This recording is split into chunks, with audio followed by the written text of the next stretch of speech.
नमस्कार जी। नमस्कार जी। क्या नाम है जी आपका? मेरा जी संजय दास है। मैं फर्स्ट ओलंपियन पहलवान लीलाराम जी का लड़का हूँ। गांव मंदौला, जिला भिवानी में पड़ता है जी।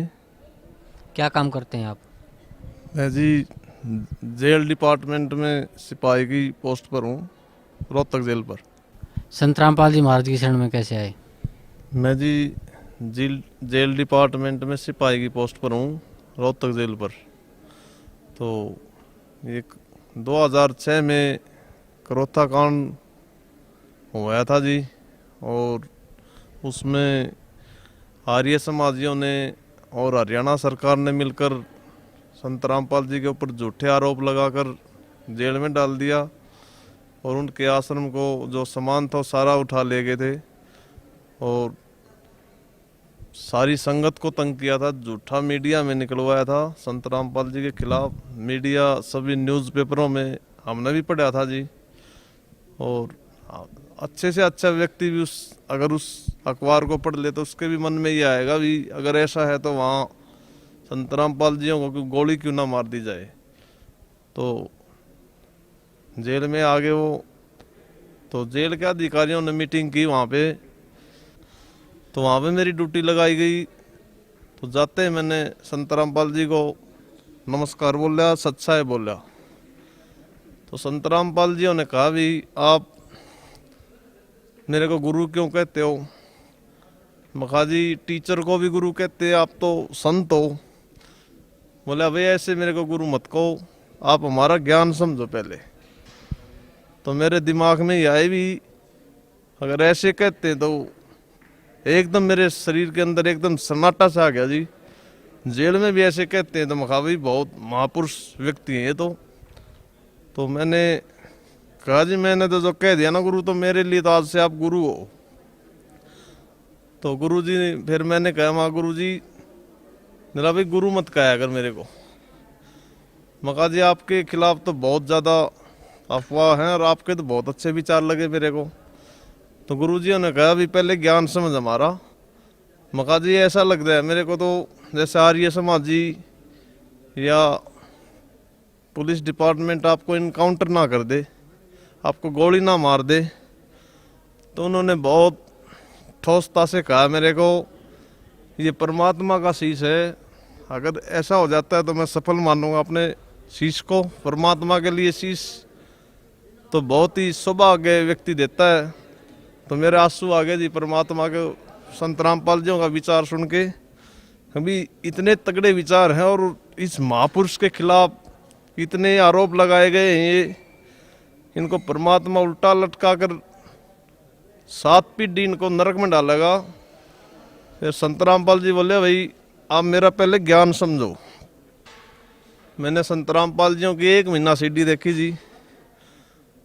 3-4 दिन तो मेरे को ऐसा लगा भी ज्ञान मेरे समझ में नहीं आएगा ये, क्योंकि सभी संतों से अलग ज्ञान है।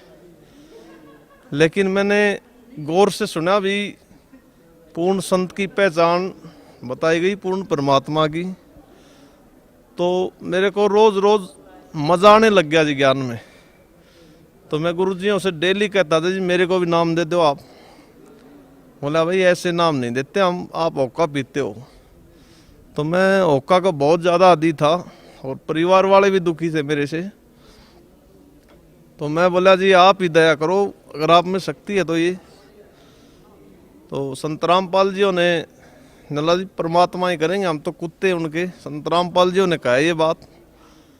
तो उस दिन से मैंने होक्के में वो स्वाद नहीं आया जी। 4-5 दिन मैंने पिया उनके कहने के बाद भी, लेकिन परमात्मा ने इतनी दया करी भी ये तो बहुत गंदी चीज़, मैंने बांस आने लग गई उसमें से और मैंने उस होक्टी को भगा दिया बाहर। सुबह मैं ड्यूटी पे गया तो संत रामपाल जी बैठे हुए थे। मैं बोला गुरु जी आज तो नाम दे दे। बोले आज दे देंगे भी, आज तू योग्य हो गया है। तो उन्होंने 2/9/2007 में को सुबह 6:30 बजे उन्होंने मेरे को बहुत दया करी, परमात्मा ने मेरे को नाम दे दिया। तो बोला भी ये नियम आपने हमेशा फॉलो करने। मखा जी आप नहीं करवाने, हम तो कुत्ते हैं आपके। तो मैंने रोज़ टीवी पे देखता था और सीढ़ी पे सीढ़ी लिया है मैं उनके भक्तों से। तो क्या ज्ञान है जी, शास्त्रों के अकॉर्डिंग ज्ञान बता रखा है परमात्मा ने। फिर जेल अफसरों ने पता लग गया भी ये बहुत ईमानदार सिपाही था, ये भी इनका शिष्य बन गया। तो परमात्मा संत रामपाल जी का सिर पे पंजा रहा है मेरे। तो एक दिन मेरी शाम को ड्यूटी थी जी, 6 से 10। तो 7 बजे जेल में गिनती बंद कर देते हैं, 7 साढ़े 7 बजे। तो मैंने बोला भाई माँ गुरु जी को दंडवत प्रणाम करते हैं। तो मैंने बोला जय वो बंदी छोड़ की। मैं संत रामपाल जी से 50 फुट की दूरी पे था लगभग, बीच में दीवार थी। मैंने जय वो बंदी छोड़ के नारे लगाए।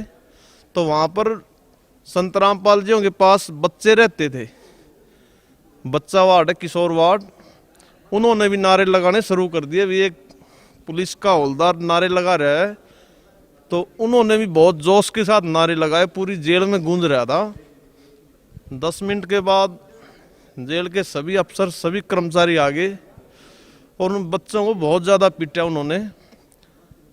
सभी बच्चों को जूत मारे, उनके लठ मारे, छोटे छोटे बच्चों के।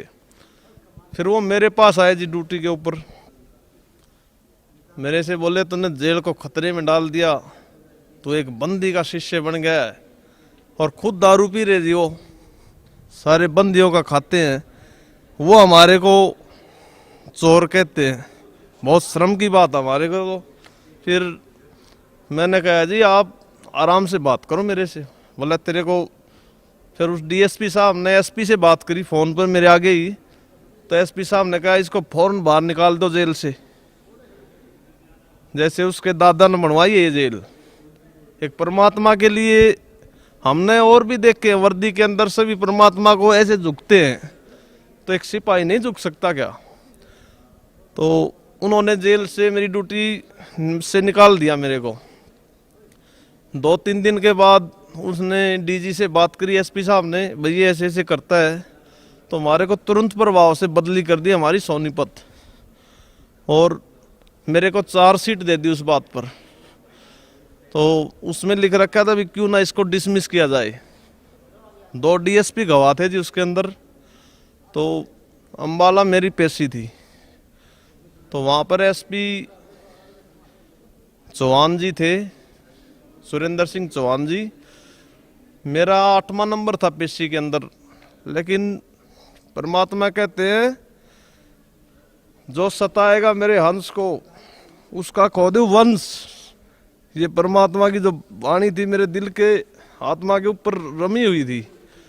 परमात्मा ने कहा था भी जो चलेगा मेरी तरफ 1 कदम और मैं चलूंगा 60। जो चलेगा मेरी तरफ एक कदम मैं चलूंगा 60, और जो हो जाए कोई पक्का तो मैं लो की लाट। तो मैं पहले ही बढ़ गया जिस एसपी साहब के ऑफिस में, हालांकि मेरा 8वां नंबर था। तो एसपी साहब ने बोला भी क्या बात है मखाजी, मेरे को दूर जाना है, मेरा फैसला कर दो आप। मेरे बिल्कुल कोई दिमाग में ये भी नहीं था भी मेरी पेशी है। मैं तो एक प्रसाद, परमात्मा का प्रसाद समझ के गया था वहाँ पे। तो एसपी साहब ने बोला भी तेरा तो 8वां नंबर है मखाजी, अभी फैसला कर दो मेरा। तो मैंने तो दूर जाना है जी, क्योंकि पता था परमात्मा का सिर पे पंजा है। तो एसपी ने मेरी फाइल निकाली जी। तो बोला भाई तू तो बंदी रामपाल जी का शिष्य है और तेरी तो गवाही दे रखी है ठोक के, तेरे को तो डिसमिस करने का आदेश सिफारिश की गई है। तो मैं उनकी बात सुनता रहा जी। तो बोला भाई, और उन्होंने गवाह पढ़े दूसरे, इंक्वायरी अफसर की गवाही देखी, ठोक के गवाही दे रखी थी जी मेरी। लेकिन मेरे कोई दिमाग में भी ये नहीं था कि भाई ये मेरा कुछ कर देगा। तो उनके काफ़ी विचार सुने जी। मैं आखिरी में मैंने हाथ जोड़ के प्रार्थना करी उनसे, माँ जी मेरा फैसला करो आप। तो उन्होंने विचार करे, अफसरों ने भी, आप ये बताओ नौकरी से पहले क्या करते थे? मैं कहा जी मैं राष्ट्रीय स्तर का पहलवान हूँ, और जो मेरे पापा जी हैं वो फर्स्ट ओलंपियन है, पद्मश्री पहलवान लीलाराम, स्पोर्ट्स डायरेक्टर हरियाणा। तो बोले भाई एक तरफ तो उन्होंने प्रश्न किया मेरे से, भाई एक तरफ तो आपकी पहलवानी हो और एक तरफ आपकी नौकरी हो, और एक तरफ आपका गुरुजी हो तो आप एक चीज मांगो हमारे से। मैं हंसने लग गया जी। बोले आज क्या रहा, अभी एक चीज मांग हमारे से। मैं बोला सर आपसे डीपली रिक्वेस्ट है, एक ही लाइन में बताऊंगा मैं तो। बोला हाँ बता भाई। माँ जी आपने तो बच्चों वाली बात कर दी। एसपी साहब मेरी साइड देख कर उसने सिर पकड़ लिया ऐसे, 4-5 मिनट तक उसने सिर पकड़े रखा जी। आगे एक जवान सिपाही, एक सिपाही होकर सुप्रीडेंट को ऐसे कहता है बच्चों वाली बात कर दी। मैं सर आपने तो 4वीं-5वीं वाले बच्चों की बात कर दी आपने तो। बोले क्या भाई। फिर उसने 4-5 मिनट में अपनी गर्दन ऊपर उठाई ऐसे। वो ऐसे हो गया, परमात्मा की इतनी दया थी कि जैसे उसकी पेशी है मेरे पास, ऐसा महसूस कर रहा था मैं वहां पे। माँ जी गुरुजियों के लिए तो नाट काट के घेर दूं मैं 1 मिनट में। आप नौकरी की बात कर रहे हो मखा, और मखा सिर सौंपया गुरुदेव को, सफल होया ऐसी। तो उसने विचार करा जी 4-5 मिनट, और उसने कहा भी अगर तेरा इतना ही भाव है तो मैं तेरे को बाइज्जत बरी करता हूँ। तो मैंने गुरुजियों को आके बरवाड़ा में बताया, मखा मालिक आपने ऐसे ऐसे दया कर दी मेरे ऊपर। तो मेरे गुरुदेव ने कहा जी मैं क्या बताऊं उनकी महिमा को। उन्होंने कहा ये तो रूंगे में हमारे पास, ये तो कोई बड़ा लाभ नहीं है तेरे को, परमात्मा तो वो कर देगा, सोच भी नहीं सकते आप। मैं गुरुजियों को बताया, क्या बताऊं मैं उनकी महिमा बता नहीं सकता। वो खुद परमात्मा आए हुए हैं वो, मैं उनकी क्या बाणी बताऊं, मैं उनकी क्या समर्था बताऊं, मैं इतना कुत्ता हूं। तो गुरुजी ने बोले बच्चे बेटे ये तो रूंगों में करया परमात्मा ने, और तूने तो अपनी नौकरी घेर दी थी, ये तो परमात्मा ने आपको देनी पड़ी। तो घर बताया मैंने, घर वाले भी इतने खुश हो गए, उनकी भी श्रद्धा बढ़ गई परमात्मा में। फिर एक बार जी मेरे को पथरी होगी, 4 mm की पथरी थी, और शाम को मैं गुरुजियों के पास गया, बहुत ज्यादा दर्द था मेरे। तो गुरुजी बैठे हुए थे ऐसे, तो मैंने गुरुजियों से प्रार्थना करी ऐसे दंडवत प्रणाम करके। इतनी दया कर रखी थी जी, हम जी वर्दी में भी दंडवत प्रणाम करवाया करते। परमात्मा जीव के बस की बात नहीं है जी, ये तो स्पेशल परमात्मा ने मेरे को कहा भी आप भक्तों के लिए मैंने अपना झोपड़ा भी फूंक दिया। मैं तो अपना झोपड़ा फेर कर लूंगा तैयार, लेकिन आपको इस नरक से निकालने वाला नहीं था कोई भी। वो शब्द मेरे आज भी मालिक की आत्मा के ऊपर रखा हुआ है जी। तो फिर परमात्मा ने कहा भी, मैंने गुरुजी से प्रार्थना करी, गुरुजी मेरे पथरी है जी 4 mm की, और बहुत ज्यादा दर्द है। गुरुजी परमात्मा कहते साधु बोले सहज स्वभाव, और जो चाहे सो कर दे। बोला भाई परमात्मा दया करेंगे, सुबह जल्दी निकल जाएगी।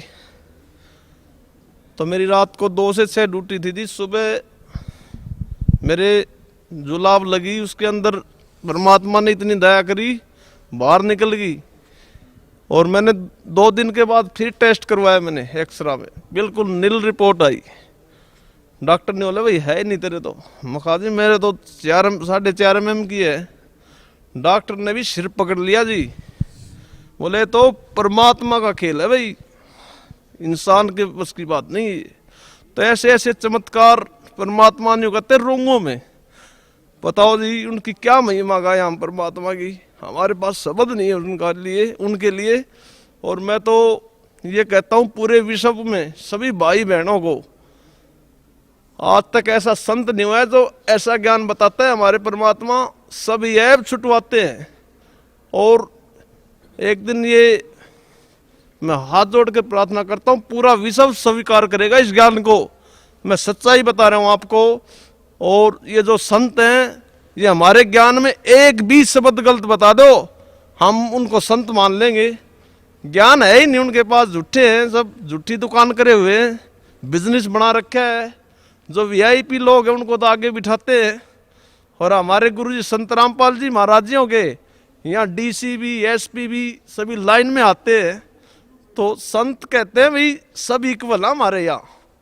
तो संत तो पूरी विश्व के अंदर पूर्ण संत पूर्ण परमात्मा सतगुरु रामपाल जी महाराज जी हैं जी।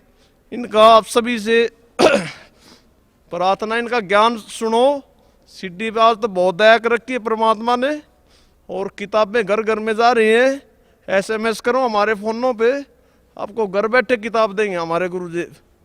और सभी से प्रार्थना है भाई, हमारा तो सारा परिवार के ऊपर दया कर रखी परमात्मा ने। हमारे छोटे छोटे बच्चे आते हैं 10 एक एक महीना यहाँ सेवा करते हैं, तो कोई अपनी बेटी को कोई गलत जगह पे ले जाएगा क्या? परमात्मा कहते हैं अगर सच्चाई है तो अपनी जगह भी बनाएगी वो। हमारे गुरुदेव तो परमात्मा खुद कबीर साहब आए हुए हैं, तो सभी भाइयों से प्रार्थना है कि यहाँ आए और जन्म मरण का रोग कटाए। सच